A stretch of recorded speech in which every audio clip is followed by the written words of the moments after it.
અમદાવાદના શાંતિપુરા સર્કલથી ભાજપ સરકારની ખેડૂત વિરોધી નીતિઓના વિરોધમાં કોંગ્રેસ દ્વારા ભવ્ય ટ્રેક્ટર રેલીમાં મોટી સંખ્યામાં ખેડૂતો જોડાયા છે।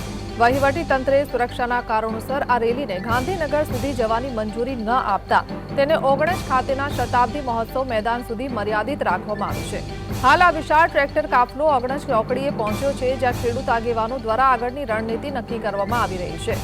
ખેડૂતોનો આ આક્રોશ વૈષ્ણવ દેવી સર્કલ પાસે યોજનારી સભામાં વધુ સ્પષ્ટપણે જોવા મળશે, જ્યાંથી સરકારને જબરદસ્ત સંદેશ આપવામાં આવશે। મોટી સંખ્યામાં ટ્રેક્ટરો સાથે ખેડૂતોની આ કૂચના કારણે માર્ગ પર ચુસ્ત પોલીસ બંદોબસ્ત ગોઠવી દેવામાં આવ્યો છે અને પરિસ્થિતિ પર સતત નજર રાખવામાં આવી રહી છે।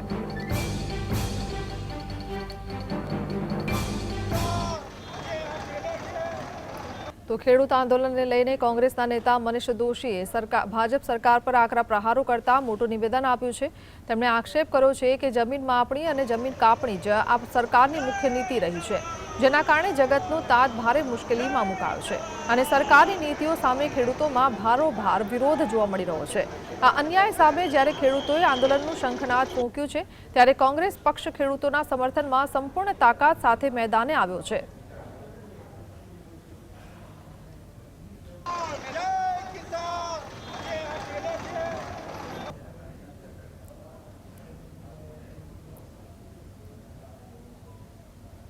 ખેડૂતોના આંદોલનને લઈ સભાસ્થળ ખાતે પહોંચી ચૂક્યા છીએ। આપણી પાસે કોંગ્રેસના નેતા મનીષભાઈ છે, તેમની સાથે વાત કરીશું। મનીષભાઈ, શું કહેશો? સભાનું આયોજન કયા પ્રકારની સભા?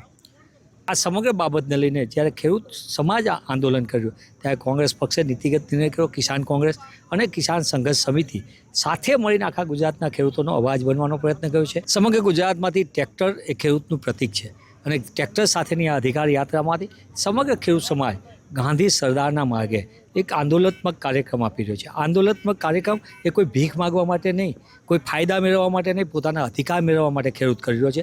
ત્યારે આગામી દિવસોની અંદર જ્યારે ખેડૂતનો આક્રોશ છે એમાં ન્યાય મળે તેની વચ્ચે જો જેવું સરસ શરૂ થશે સભા પછી આગેવાનો એ તરફ પણ આગળ વધી શકશે અને મને પૂર્ણ વિશ્વાસ છે કે સરકાર સમયસર નહીં જાગે અને ખેડૂતોને ન્યાય નહીં આપે, એના અધિકાર નહીં આપે અને ઉદ્યોગપતિઓને મદદ કરવાની નીતિમાં ફેરફાર નહીં કરે તો મને